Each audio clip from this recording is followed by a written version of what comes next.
Wednesday marks the beginning of the first federal government shutdown since 2019, and negotiations between the leaders of both parties appear to be at a standstill. Governor Mike DeWine said he doesn't see any major impact on the state for at least 2 weeks, and he hopes by that time that it will all be worked out. But he also said to expect the unexpected. Social Security and veterans benefits will continue, and so will Supplemental Nutrition Assistance Program, or SNAP benefits, including the Women, Infants, and Children's Program, known as WIC.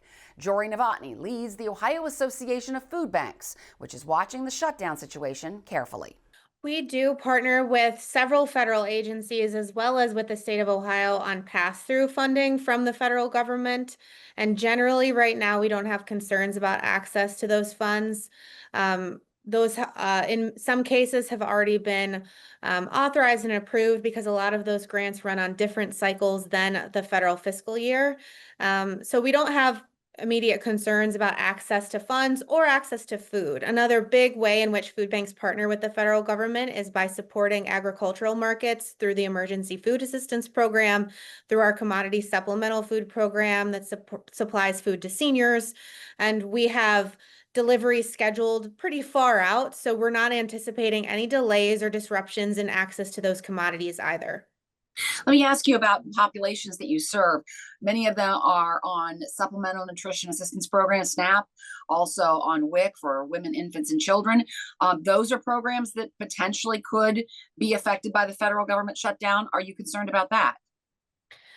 I'm not concerned right now, and I want to make sure that people have a measured approach to this, right? I don't want consumers and the general public to be unnecessarily concerned. We've very rarely seen long-term shutdowns that have led to actual impacts on public benefit access.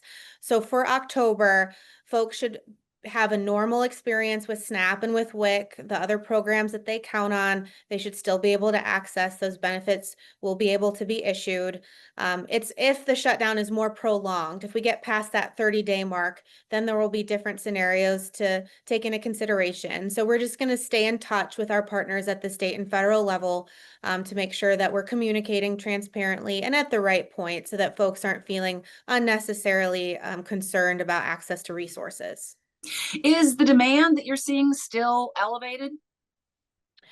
We're certainly seeing elevated demand, yes. And certainly there are pockets in Ohio where there are, major federal workforce. So there could be some more immediate impacts on our federal workers in the event of furloughs, or if the shutdown is prolonged enough that they go without a paycheck and are working without pay.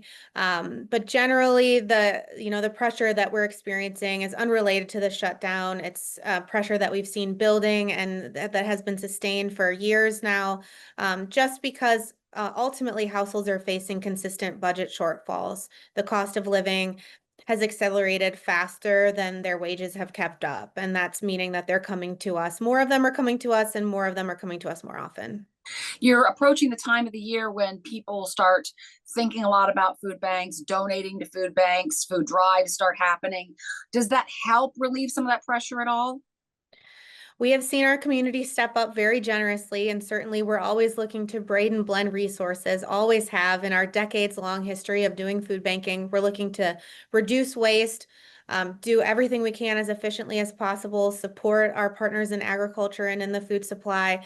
And we're lucky to have the generosity of volunteers who give their time as well as donors. So we've seen a lot of generosity in our communities.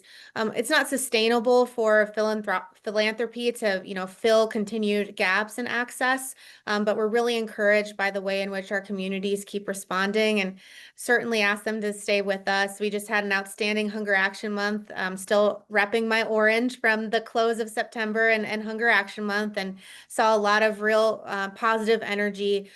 We had over 100,000 different people in Ohio volunteer at our food banks just last year. So Ohioans are really generous, really committed to one another, and I'm sure we'll see that continue again in the shutdown, however long it does continue.